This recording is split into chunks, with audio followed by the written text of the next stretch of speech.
Tonight, plane problems.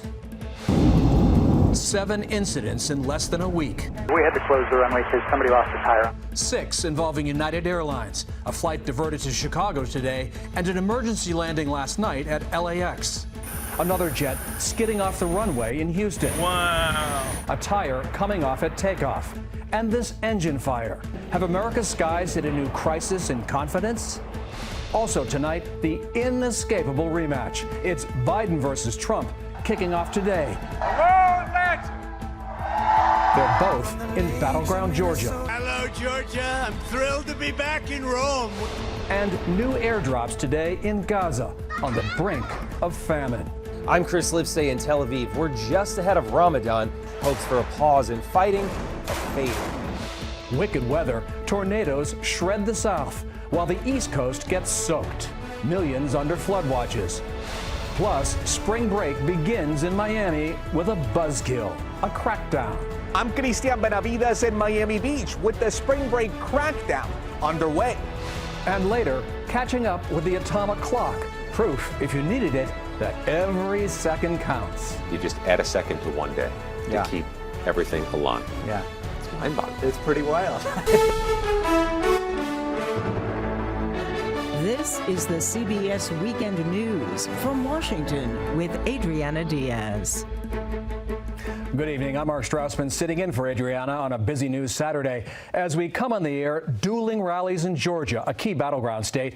The Biden and Trump campaigns now pivoting toward their general election rematch. But first tonight, more issues for United Airlines. Another mid-air diversion today, this one in Chicago. The problem, an oil warning light. On Friday night, this United Airbus made an emergency landing at LAX because of a hydraulics issue. For the airline, 2 disruptive incidents in the last 24 hours and 6 in the last week. And while no one was hurt, it's part of a pattern of problems taking flight in commercial aviation. CBS's Elise Preston has more for us now from Los Angeles. Elise? Mark, good evening to you. It's been a tough week for United Airlines and its passengers. 6 different jetliners have had problems, some forced to make emergency landings, including one late Friday here at LAX. The plane was a United Airbus A320 with 110 people on board. It was headed from San Francisco to Mexico City, but forced to land here after the crew reported a hydraulics issue. United 821. We're going to have to stop on the runway. Everyone got off safely. It was one of 6 plane problems for United just this week. Oh my goodness, look at the back of the plane, man. This jet slid off the taxiway Friday while landing in Houston. It was more scary when you slid off and you realized the whole plane's tilted and we're in the dirt.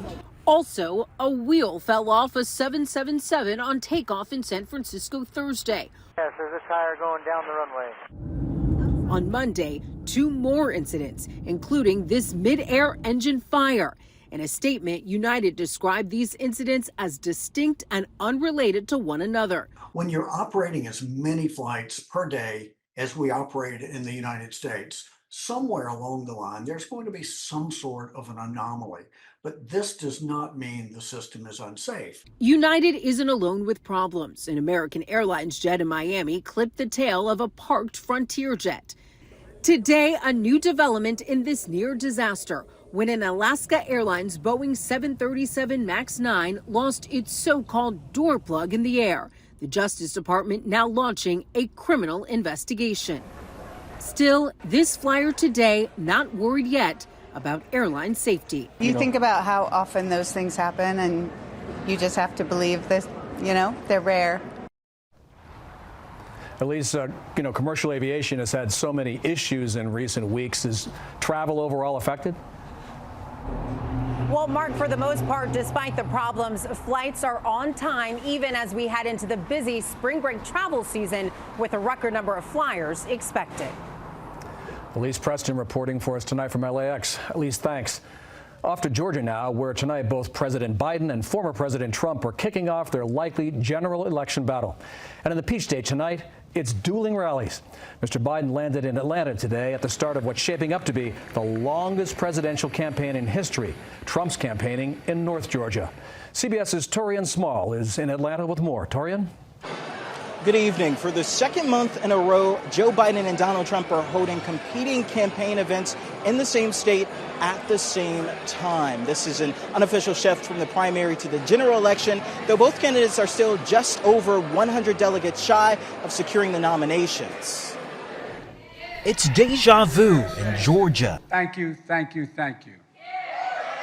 And here tonight because you really want to do it again, because you are going to win this primary for us on Tuesday, and because we're going to win in November. The Peach State, the backdrop for dueling campaign rallies Saturday, setting up an all but certain Joe Biden-Donald Trump rematch in November. I don't like the fact that we're doing this again. It's Trump's first rally since his last primary rival, Nikki Haley, dropped out after Super Tuesday. They call it Super Tuesday for a reason. We went big. And now we're just days away from officially clinching the Republican nomination for President of the United States of America. Georgia is the second stop on Biden's new battleground push that started in Pennsylvania Friday, and he plans to crisscross New Hampshire, Wisconsin, and Michigan by next Thursday, while Vice President Harris stumps in Nevada and Arizona. Hello, Nevada! Look, I'm not a young guy. Team Biden is also dropping $30 million on a 6-week ad buy to air across those swing states, marking the start of one of the longest general elections in campaign history. President Biden won Georgia by fewer than 12,000 votes in 2020. Market's one of a handful of battleground states. He just narrowly won that helped him secure the White House. Torian Small in Atlanta, thanks. Now to the Middle East. Out in the Red Sea, you're watching video of a British ship shooting down deadly Houthi drones. In all, U.S. and coalition forces downed at least 28 of those drones in a 4-hour span. For months, the Iranian-backed Houthis have posed a threat to commercial and military shipping in the Red Sea. Now the latest on the crisis in Gaza. The U.S. organized more food drops there today. American C-130 cargo planes dropping desperately needed aid to hundreds of thousands of Palestinians. Widespread hunger, even famine, remains a humanitarian crisis there. And without a temporary ceasefire, concerns grow about a surge in violence. Ramadan could begin as soon as tomorrow. CBS's Chris Livesay is in Tel Aviv with the latest. Good evening. The World Food Program is warning that a quarter of the population of Gaza is, quote, one step away from famine. Aid has been slow to arrive due largely to the bombed-out infrastructure and lawlessness, with aid groups wary of trucking up north where it's most badly needed. As an emergency alternative, the U.S. and several other countries are airdropping food and supplies. But it's not only extremely limited and costly, it's dangerous. The Hamas-run health ministry says at least 8 people have been killed by falling cargo after parachutes malfunctioned. The hazards of airdrops are one reason President Biden announced in his State of the Union address that the U.S. military will establish a temporary pier off the coast of Gaza so that aid can be delivered by sea. He emphasized there will be no U.S. boots on the ground, but he didn't explain how long it would take. CBS News has learned the pier, similar to this one, must be shipped from Virginia, crossing the Atlantic, then the Mediterranean, meaning using it to deliver that life-saving food, water, medicine, and shelter is at least weeks away. All this just ahead of Ramadan, the Islamic holy month, a time of prayer, but in recent years, violence as well between Israelis and Palestinians. That's one reason CIA Director Bill Burns was in the region pushing for a pause in fighting, Mark. But with time running out, and as President Biden himself said, that's looking tough. Chris Livesay in Tel Aviv, thank you. 2 National Guard soldiers and a Border Patrol agent are dead after the helicopter they were flying in crashed in Texas. It happened Friday near Rio Grande City. A 4th person aboard the chopper remains hospitalized in critical condition. The cause of the crash remains under investigation. President Biden issued a statement expressing condolences and adding, their sacrifice will never be forgotten. In western Wisconsin, 9 people were killed and 1 injured when a tanker truck crashed into a passenger van. Only 1 person survived the crash, a passenger in the van. That person is now hospitalized. The names of the dead were not made public pending notification of family members. It's the 2nd deadliest crash in state history. And now to severe storms affecting millions this weekend. Tonight, snow could return to parts of the Northeast, and 6 states from Louisiana to North Carolina are getting drenched. This video near Charleston, South Carolina today, some areas could see a half foot of rain. The storm system is also spawning tornadoes. This damage from a twister that ripped through Dale County, Alabama on Friday. Several homes were hit, but no injuries are reported. Miami Beach is breaking up with spring break revelers this weekend, cracking down on the rowdy partiers that show up every March. CBS's Christiane Benavides is there with more on what's behind the split. Christiane? Good evening. These are the strongest measures the city of Miami Beach has proactively taken ahead of spring break to keep people safe. So far, the measures appear to be working, but it's still early. Throughout the month of March, Miami Beach is cracking down on spring break. Years of chaos, including last year's deadly shootings, led officials to say enough is enough. The city's entire police force has hit the streets, along with some 18 other local, state, and federal agencies. What we don't welcome is criminal activity. What we don't welcome is mayhem. To even get to the beach, you got to go through a DUI checkpoint. All lanes of traffic are down to just one. Bag checks once you're on the ground. And access to the beach in the heart of South Beach stops at 6 p.m. If you're in our city, we expect you to abide by the law. We expect you to respect the quality of life of our residents. Parking prices have been raised from $30 to $100 a day. Liquor stores close at 8 p.m. and there's no outdoor seating for some restaurants on the Strip. Very concerned. Although there is currently no curfew on bars, David Wallach, owner of Mango's Tropical Cafe, a fixture on Ocean Drive, worries what all these measures meant to keep people away will mean for businesses. Here on fabulous Ocean Drive, our businesses are totally choked. The city says it needs to do this to keep everyone safe and to drive the message home. Hey, we need to talk. The city launched this PSA. We're breaking up with you. Oh, should we not be here or something like that? The question is, will this breakup be mutual? The city of Miami Beach is not the only municipality on high alert, Mark. Florida is expected to be the top destination for spring break this year. Governor DeSantis said those who commit crimes will, quote, pay the price. Okay, the warning is out. And straight ahead on the CBS Weekend News, crawfish prices are soaring this year, pricey if you can find them. And why the government is trying to figure out exactly what time it is.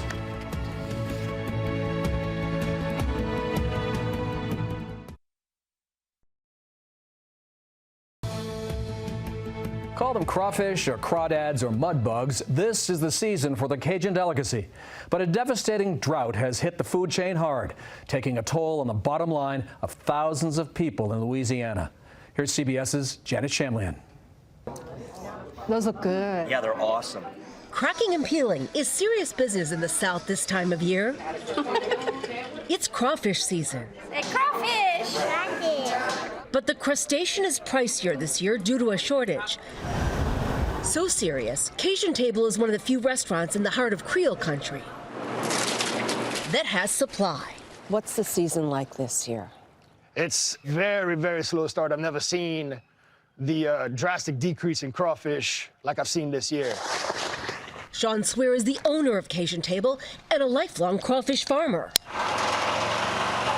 What we're bringing in now is about 7 to 8 sacks, and we're running 4,000 cages. So what we normally would be bringing in right now is at least 30 to 40 sacks.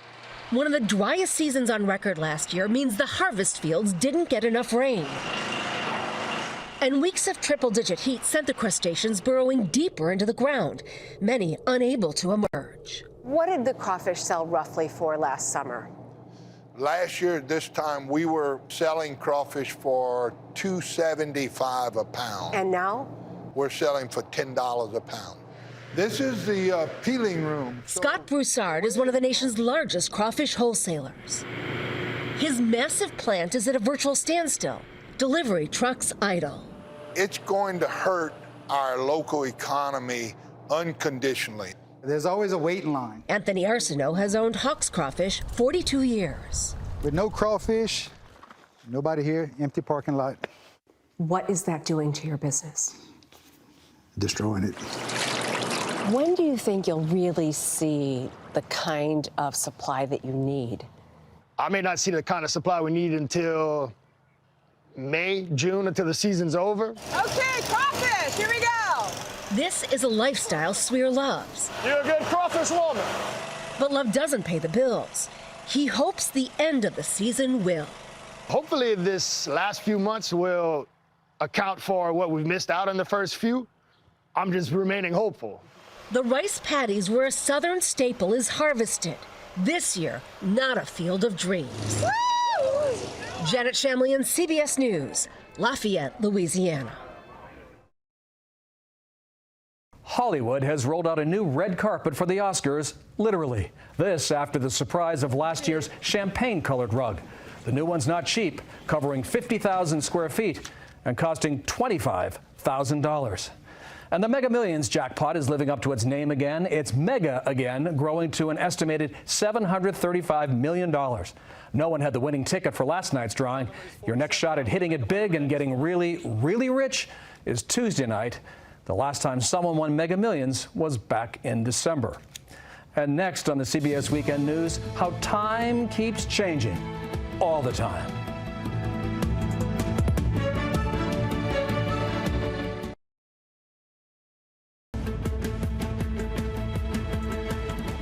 Finally tonight, remember to set your clocks forward an hour. Love it or hate it, daylight saving time is back. And here's no surprise to many, the government is still trying to figure out what time it is. CBS's Scott McFarlane explains. In the Rockies, at a 206-acre federal government campus outside of Denver, they spend a lot of time studying the time. That's the on-time tick. Inside the lab at the National Institute of Standards and Technology, scientist Andrew Novick and the federal government's Time and Frequency Division are perfecting their atomic clock. We deal in nanoseconds here. Those are billionths of seconds. Who would care about that? Something like your phone, GPS. GPS works by having atomic clocks on board satellites, sending signals to you and I and everywhere. And that's how you get your location. Because no matter how large or how sharp they appear, clocks aren't perfect. And eventually they slip over time with consequences. Yeah, imagine something like the stock market, right? You have hundreds of millions of transactions happening in a second. So you have to time tag those. Who bought it first? There's so much slippage and imperfections in our measure of time. Every few years, the global community has to add a leap second to catch up. You just add a second to one day to keep everything aligned. Yeah. It's mind-boggling. It's pretty wild. Government is frequently grappling with time. It was the government that created the time zones about 100 years ago to help trains and transit systems keep uniform time and prevent mishaps on the tracks. Here in Congress, they're even debating changing the time. A new proposal would make daylight saving time permanent and end the twice-a-year clock changing. We'd like that extra hour. You got to remember, we're a rural state. Farmers love daylight savings and a lot of other things, too.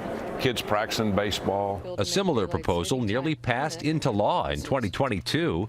So Alabama's Tommy Tuberville is trying again, though there's been opposition from those worried about the impact of especially late morning darkness. You get a lot of calls about this. Oh, yeah. It's the #1 issue. We're going to leave it daylight savings time. Meanwhile, back in the federal lab in the mountains, they're still testing and measuring ways to better count those nanoseconds, trying to perfect all the time in the world. Scott McFarlane, CBS News, Boulder, Colorado. And that's all the time we have on CBS Weekend News for this Saturday.